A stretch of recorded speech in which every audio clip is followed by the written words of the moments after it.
Welcome back, everyone, to Pokemon Team Creation Series. Today's Pokemon Team Creation Series suggestion is Shadow the Hedgehog from Jim Mulvaney. Shadow, I always open a lot with these characters where I have to kind of think harder than other characters. Shadow was kind of a unique concept.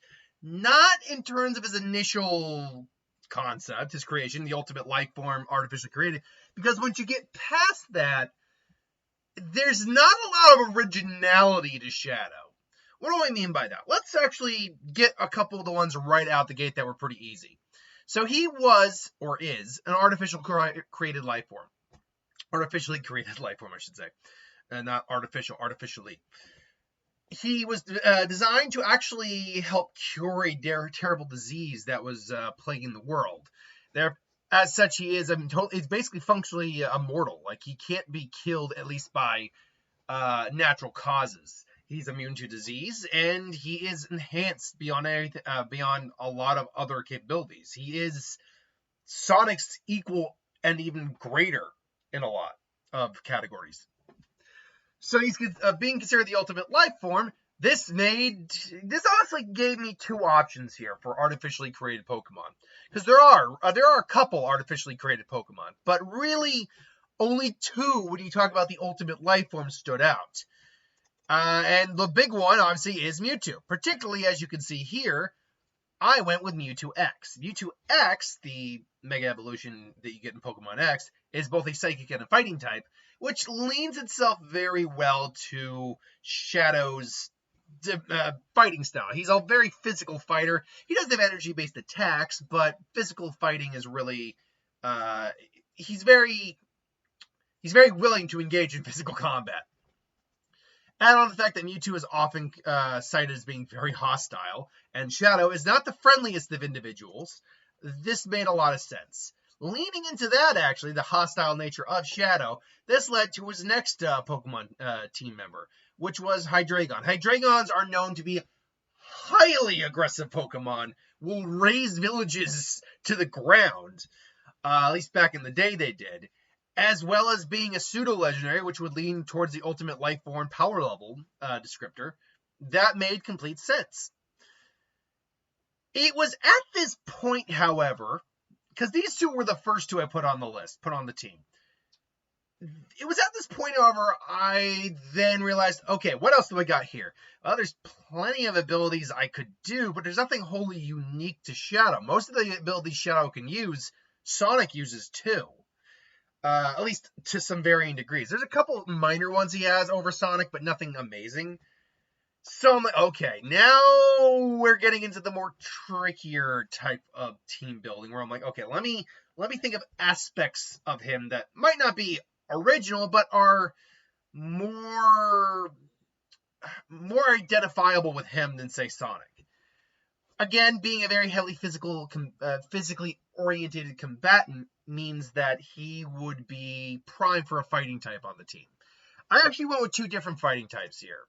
One of them that I decided, the last one that actually made it to the team, was Pangoro. He's a fighting dark type. He's a bit edgier.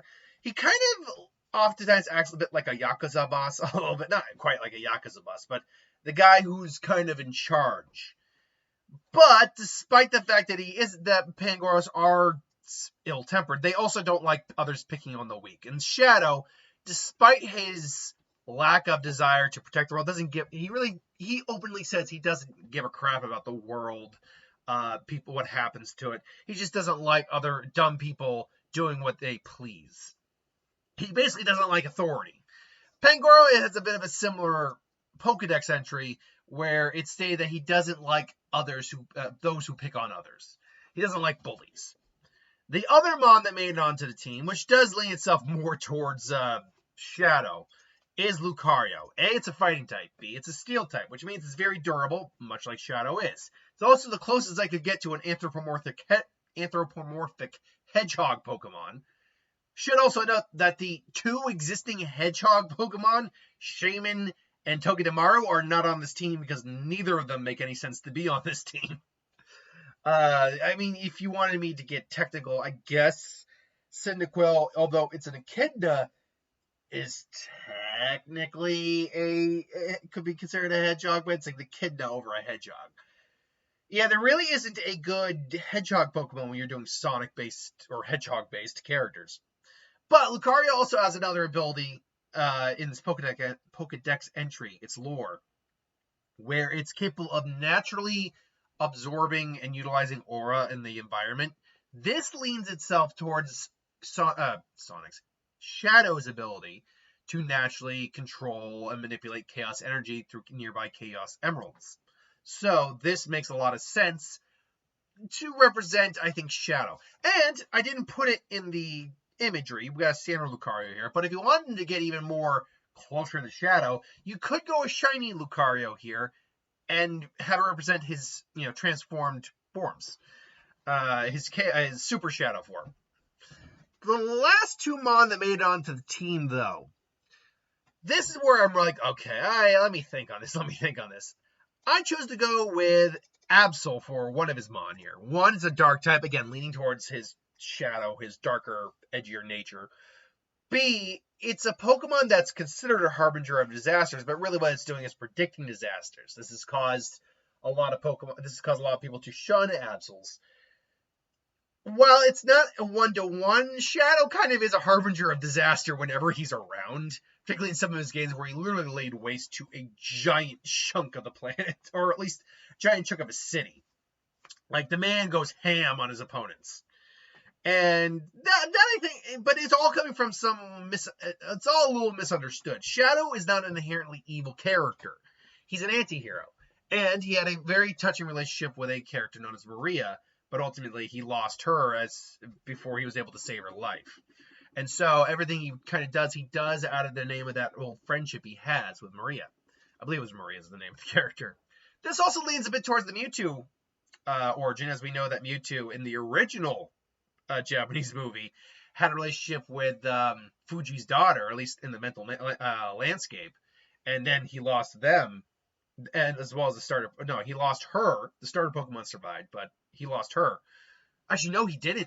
That's right, the starter Pokemon died too, so he lost all of his psychic friends, and yeah, that's gonna piss off a guy. It would make sense that Mewtwo could still work for Shadow in that regard. So, Shadow is a bit misunderstood. Yes, he's very aggressive. Yes, he doesn't give a crap about us as humanity, but he still ultimately leans towards the side of good over evil. Absol's probably one of the ones you could probably substitute with something else on this team, probably. Anyway, the last Mon to make it on team is the only other true artificially created Pokemon. That's not true. Castform is technically an artificially created Pokemon. Porygon line is technically an artificially created Pokemon. But I'm talking about a Pokemon that is specifically made. Castform technically is. Porygon is not. Porygon's something else. Hell, Ditto is believed to be a byproduct of the whole Mew experiment, where it's supposed to be like a failed clone of Mew. But there's only one other powerful artificially created Pokemon that I'm aware of. At least right at the top of my head. I mean, no legendary is really artificially created here except for Mewtwo. I'm pretty sure no other legendary is. Thinking on that real quick. No other legendary is artificially created. And before you say, well, what about Genesect? No, Genesect is not artificially created. Genesect is modified. Genesect is a cyborg. It was not created. It was modified from its original form. We don't know what the original form of Genesect is to date. But if we ever get a Legends Unova, very well could see that original Pokemon. Same with the original Dragon. Otherwise, I mean, there's no...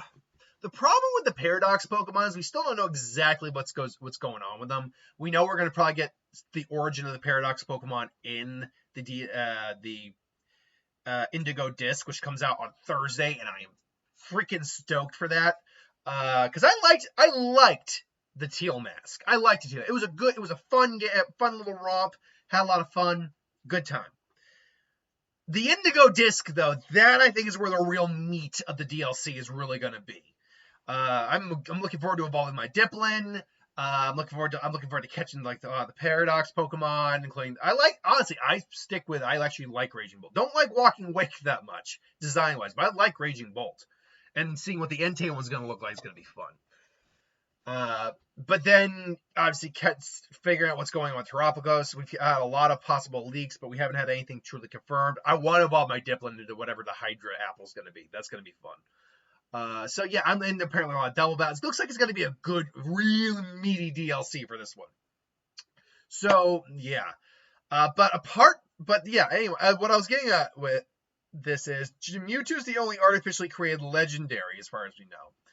Although technically, Silvally is labeled as technically labeled as legendary Pokemon. Technically.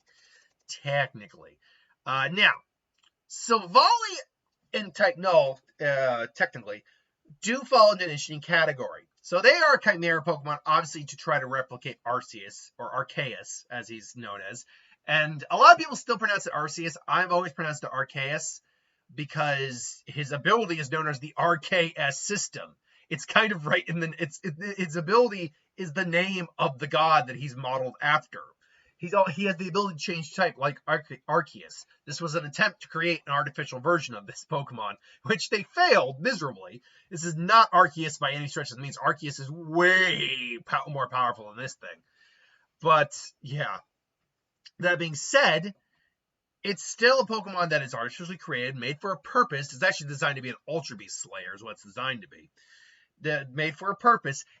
Type Null is actually just a Silvally with a power inhibitor on it.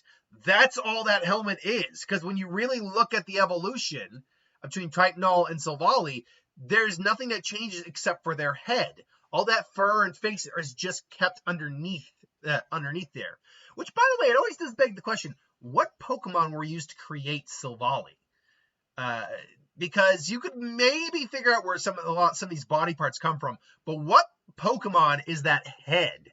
Because I'm going to tell you right now, I have no idea what Pokemon that head is, unless it's a Pokemon we haven't met yet. Maybe like a Griffin Pokemon of some kind. But point being, that power inhibitor represents the inhibitor rings that Shadow wears.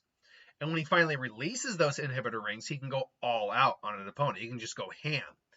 Add on again that you need to have friendship to evolve your Silvally, your Type Null into Silvally. And I think you get a Pokemon that can represent the harsher but softer side of Shadow. That softer side he keeps hidden so nobody sees it and thinks he's weak or judges him, but it's still there. So that being said, how strong is this team? Well, assuming we keep Silvally at the normal type, because Silvally is the Pokemon here that kind of can change how good this team is on a dime. But if we're going just keeping it by its standard normal typing, when I look through this, there's only two types that really give this team a problem. One is dark types, Silvally being a normal type, pure dark on Absol's part, fighting steel and fighting dark, fighting dragon. The dragon type could resist the fighting to a certain degree, but the dark and the steel types are supremely weakened or supremely weak to fighting. And fighting is neutral to fighting. So really, fighting is going to be a problem for a giant mess of this team. But even beyond that, fairy types are going to wreck this team's shit. Because even Mewtwo and its fighting, and its Mega Evolution being fighting Psychic, is not going to be having a good time with fairy types, because fairy type is strong against Dragon, Dark, and Fighting. So it's really fairy types are going to really cleave through this team. Hydreigon's quad weak, Absol. I mean, Lucario's got at least a steel resistance on that to help aid it a little bit, but then you got dark fighting with Pangoro, and again, the fighting type from Mewtwo. Only Silvally and to a degree Lucario and Mewtwo have any sort of real protection from Fairy on this team. So yeah, Fairy and fighting types are really going to mess this team up. Otherwise, there's not much else. Yeah, there's some bug, but nothing too serious. Like maybe half the team maybe has an issue with bug, but you can easily teach your Hydreigon or your Silvally fire type moves and you're good. Or teach Pangoro or Lucario Fire Punch, and that takes care of the bug type coverage. The problem you have, honestly, on this team in terms of dealing with our types, because while fighting types are a problem, actually a big problem, there's enough coverage on this team to help counteract those guys. I mean, Mewtwo alone could take out pretty much any non-dark fighting type. And even then, it's still a fighting type, so really that's not going to hurt it at all. And beyond that, I mean, yeah, the only issue you would have is there's not a lot of moves I think any of these Mon can learn that can handle fairy types very well. You definitely got some steel moves from Lucario. Steel and poison are fairy's main weakness, so a couple of these guys can learn some steel moves. Now again, you could turn Silvally into a poison type, and that could help mitigate the fairy weakness, absolutely. Or you could turn it into a fairy type or a psychic type to help mitigate the fighting weakness. But again, I'm looking at this solely from the standpoint of what base Silvally. So, anyway, I digress. That is Shadow the Hedgehog's Pokemon team, in my opinion. What do you think? Thanks for watching. Hope you enjoyed. Like, comment, share, subscribe, and I'll see you next time.